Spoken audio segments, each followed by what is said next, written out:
What's going on, my broskiis? My name is Toadskii, back again here to bring you guys yet another One Piece Treasure Cruise video. And today we're here with the best game mode in One Piece Treasure Cruise history. That's right, it's Grand Party. Day number 4, and this is where stuff gets real, you know what I mean? You know, if you lose, there's no retries. And, you know, losing just means a lot more on days such as these. If you lose in the earlier days, days 1, 2, even in day 3, you can still make it back, you know, usually. But, you know, day 4 onwards is where it gets real. And we trial out some interesting strategies, and you guys will see in this video what we're able to do.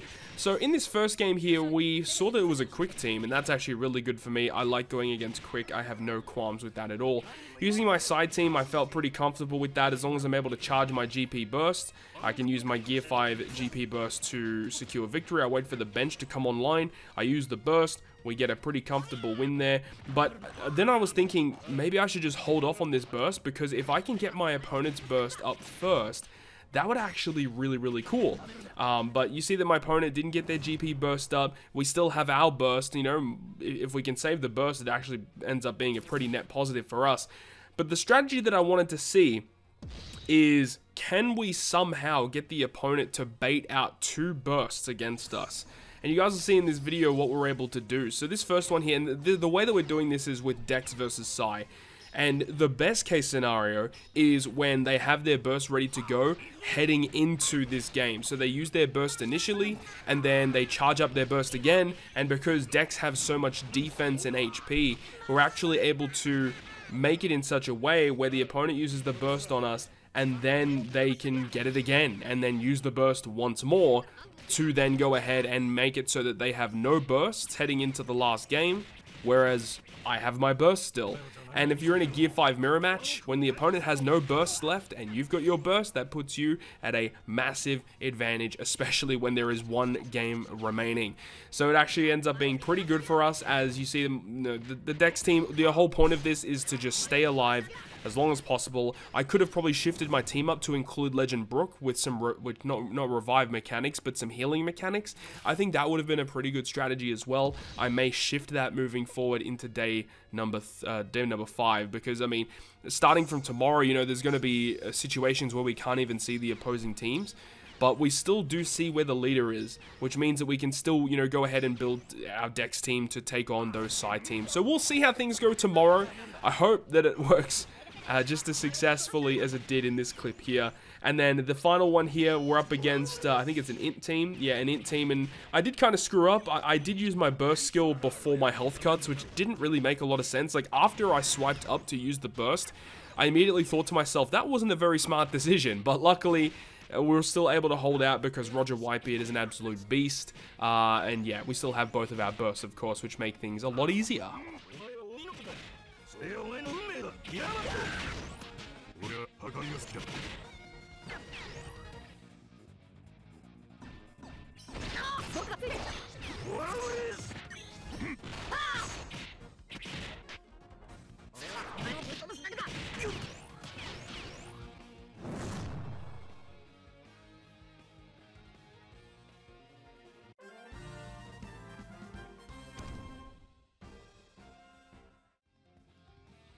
Moving on up to the next match of today's video, the opponent is going to be leading with their Dex team, and it's a pretty scary looking Dex team with, it's essentially the same front line that I use for my own Dex team. Big Mom, Blackbeard, Luffy, Pell, and Doflamingo. That's the same front line that I use, and it was pretty threatening to go against it, but the health cut team I felt pretty okay with, not only just because the front line is pretty threatening, but if worse comes to worse, we do have King and we have Luffy Yamato on the bench, which enables us to do pretty good damage, even in the late game, you know, especially in late game if Luffy Yamato make their appearance on the front line, and if it's 50 seconds or less remaining, whenever that special goes, whew, it's going to pop off and do a ton of damage.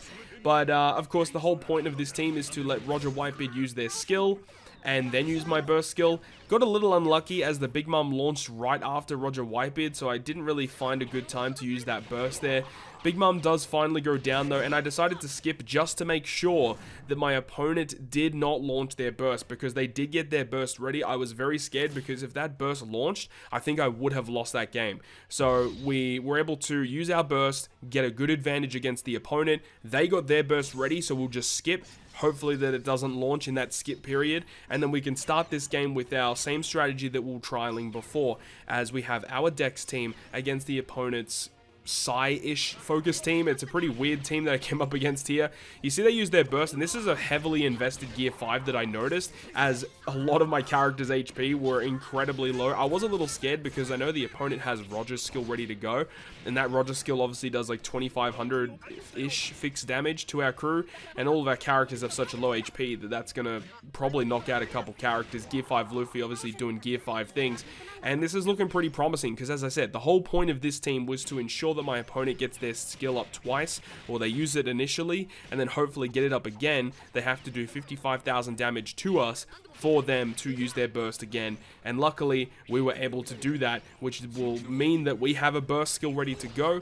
The opponent has no burst left. However, the thing is we still don't know what the final team is, though the team that I am using at the end is going to be my high-end Psy-free Spirit Focus team. So if we're able to have that with a burst skill, I feel like in a lot of cases that should be able to kill just about anything in a lot of cases. So I felt really comfortable moving into the third game of this match, as we had our Psy team against the opponent's squad. I can't remember exactly what team my opponent was using in this scenario here. We'll have to wait for the clip to play. But yeah, it was really scary heading into this final one. I was really hoping we could get an easy matchup here. And the opponent is using, yeah, that's right, it's a quick driven team, and I wasn't really too concerned about that at all, considering that my side team does have 1-0 law, providing a lot of CT decrease to driven and powerhouse characters, which a majority, if not all of my opponent's team in this case, is either driven or powerhouse. So they have a pretty low HP pool, and I felt pretty comfortable just using my burst skill really early, because like I just wanted to make sure that my opponent didn't use too many annoying skills against me, such as that Shiki, which can action bind a bunch of our characters, and I didn't really want that to happen. So we used the burst skill, it did get the knockout against Shiki, and we got a pretty easy victory.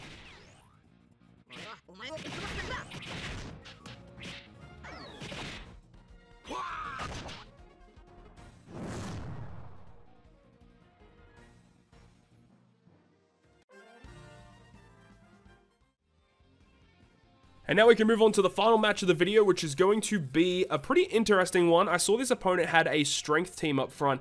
I think I showcased a quick team versus strength in one of the earlier days of this season, and it worked really well, so I felt pretty confident heading into this first game that we're going to get shit done. Obviously, Akainu was the heavy lifter here. I think I got a little unlucky in terms of the characters that my characters launched their specials against. I think if the characters were bunched up in a different manner, I probably could have got an even more convincing victory. You do see that, you know, for some reason I was targeting the left side of that bunch. It wouldn't target that right side, so I didn't hit as many characters as I would have thought. Luckily, we still got the burst up pretty quickly after the Akainu, the Shiryu, and the Kaido special, and that allows us to get the burst up pretty effectively. But I also wanted to make sure that my opponent could actually get their burst up as well, because I wanted to try that strategy again of allowing the opponent to use 2 burst skills against us to then allow us to have a final game where the opponent won't burst us with their Gear 5. So luckily the opponent did get their ability up, and I decided to skip just to hope that the opponent didn't use that burst skill, because if they did, I probably would have been in a bit of trouble there. Luckily for us, the opponent didn't use the burst skill, so skipping is a feature that you do need to abuse in this Gear 5 meta to ensure that bursts either activate or don't activate. So in this case here, yeah, I know I'm not going to win this game. I could have immediately skipped it, but if I skipped it, the opponent may not have activated that secondary burst. So allowing the whole game to play through here, they use their initial burst, and you see that the HP bar of my characters is actually a lot higher than it was in game 2. So, or in match 2 of the video. So I know that the gear 5 my opponent had didn't actually have as much investments, and I know you can actually check, you know, if you see your opponent's team and it's still visible, you can check the levels of each of your opponent's characters.